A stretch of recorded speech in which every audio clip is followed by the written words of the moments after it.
Today in Abuja, something very serious happened inside the courtroom during Nnamdi Kanu's ongoing trial.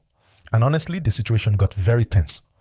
Reports coming in from the Federal High Court show that there was real confusion and heavy emotions as things didn't go smoothly at all.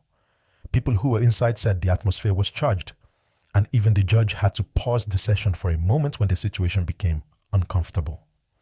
Now, before I go deep, make sure you like this video and subscribe, because we'll be giving you the full story as it's unfolding, with every detail and every reaction coming out of the courtroom. So here's what's going on. Nnamdi Kanu, the leader of the indigenous people of Biafra, is still facing trial for terrorism-related charges.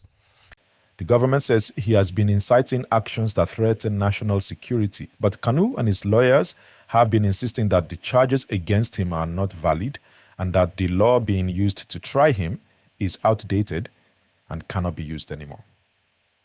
That argument has been going back and forth for a long time. Today, however, things took a different turn. The court expected the defense to start presenting their case, but Kanu refused. He told the court that there was no valid law under which he could be tried, and because of that, he would not defend himself. That shocked everyone in the courtroom. You could literally feel the tension in the air. His lawyers tried to explain his position, but the judge was not having it. Now, if you're watching this, don't forget to hit the like button and subscribe so you don't miss the updates. Because what's happening right now could change everything about this case. The judge, Justice James Omotosho, said that the court had already given the defendant more than enough time to prepare. The judge explained that under Nigerian law, the accused person has a right to defend himself, but that right also comes with a time limit. Once you say you won't defend yourself, the court has to move on. The judge then said that since Kanu had refused to open his defense, the court would move to the next stage, which is fixing a date for judgment. That's when the tension in the courtroom went high. People in the gallery started murmuring. Some of Kanu's supporters were visibly upset. At that point, reports say that the judge stood up and briefly left the courtroom after announcing that the matter would be adjourned for judgment. It wasn't a walk out of anger, but it was clear that the session had ended abruptly because of the tension. Security officers quickly moved around to maintain order. Again, make sure to like this video and subscribe. This is real news happening right now, and I'll keep bringing you verified updates as they unfold. Outside the courtroom, things were just as intense. Supporters of Nnamdi Kanu had gathered, chanting and demanding his release. They held banners, some calling for justice, some calling for freedom. But security officers were already on standby. Police, DSS, and civil defense personnel surrounded the area. As the situation became heated, security forces reportedly fired tear gas to disperse the crowd. Several people were arrested. The whole area was covered with the smell of tear gas, and people had to run for safety. Let's pause here for a moment. If you're watching, please give this video a thumbs up, because this situation is very important for Nigeria and you need to stay informed. Now let's go deeper into what's really happening behind all this. Nnamdi Kanu's case isn't just a legal issue. It's tied to politics, history, and national identity. The southeast of Nigeria has long complained of being marginalized, and many of Kanu's supporters see him as a voice for that region. But the government sees IPOB, his organization, as a security threat.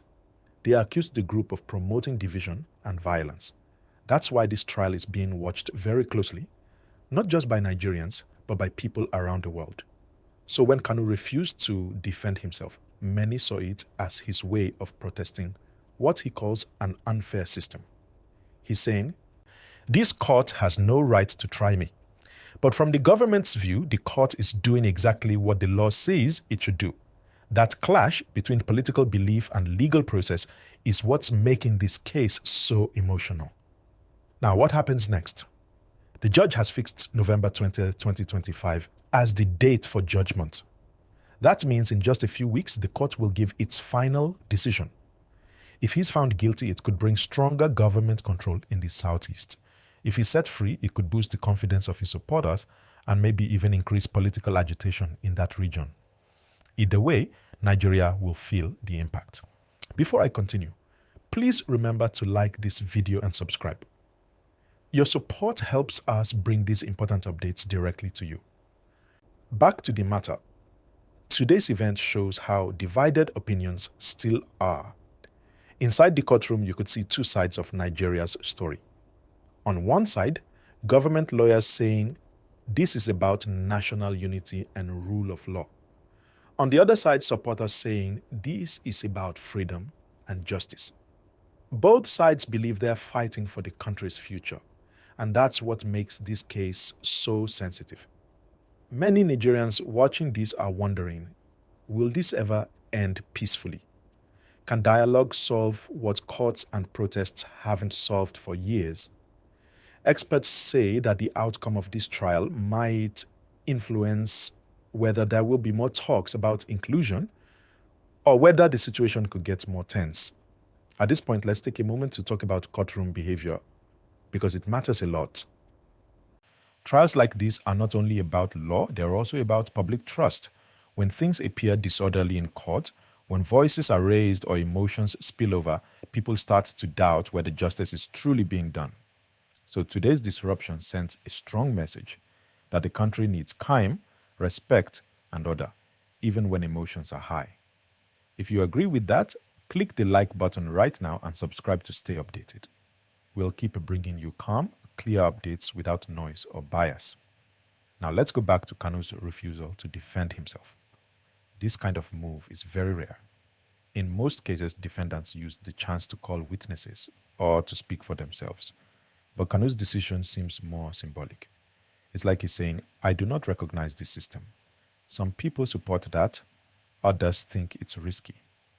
Because when you refuse to defend yourself, the court can only make a judgment based on what the prosecution has presented. And that might not favor you. Another part of today's tension came from how the lawyers interacted. The defense lawyers were calm but firm, insisting that their client had made his choice. The prosecution lawyers, on the other hand, asked the judge to proceed immediately to judgment. They said the government had already closed its case and that there was no reason for more delay. The judge then fixed the final date and left the bench. And that was when the noise in the courtroom started. Again, for those just joining, please like this video and subscribe. These stories are not just about one person. They are about Nigeria's justice system, the rule of law, and how we handle national disagreements. Now, what are the people saying? Reactions have been pouring in from across the country. Some citizens believe Kanu is being persecuted for his political beliefs. Others think the government is doing what is necessary to protect the country's unity. On social media, the debate is fierce. Hashtags about Kanu and IPOB are trending again. Some people are calling for peace, others are demanding justice, and some are urging calm until the judgment day comes. Outside the southeast, there are also mixed feelings. Some Nigerians say they understand the grievances of the region, but believe violence or secession is not the answer. They say Nigeria needs reforms, not division. Others feel the government should show more understanding and find peaceful ways to settle these issues. Now, one question many viewers are asking is, can Kanu still appeal if the judgment doesn't favor him? The answer is yes. Under Nigerian law, he can appeal to the Court of Appeal and even to the Supreme Court if necessary. But that process could take time, and during that time, the political climate might keep shifting. If you're still with me, please like this video. It helps the channel grow and allows us to keep doing deep, clear reporting like this. Let's also remember that this case is being watched internationally. Foreign journalists and human rights groups have been following it closely, especially since his arrest and transfer from Kenya in 2021. There were already questions about how that happened, and many people have been saying the process should have been more transparent. So, whatever happens next will also affect how other countries see Nigeria's justice system. Now, let's talk about the human side of all this. Imagine being Kanu today, facing a courtroom full of people, knowing that every move you make will be judged by millions watching across the country and abroad. that pressure is enormous. The same goes for the judge. Every decision, every word, every pause in that courtroom is being recorded and interpreted. One wrong step could create headlines everywhere. That's why this case is not just a trial. It's a test of Nigeria's democracy and of how mature we are as a nation when it comes to handling disagreement. So, my people, as we wait for November 20th, what should we all do? The best thing is to stay calm, respect the court process, and hope that justice, real justice, is done. Because at the end of the day, every country is only as strong as its justice system. And please, once again, like this video, subscribe, and share it with others who care about truth and peace in Nigeria. This is still a developing story, and we'll keep following it carefully. When new updates come in, we'll bring them straight to you. There's so much at stake: peace, unity, fairness, and it's our duty to follow it with respect and honesty.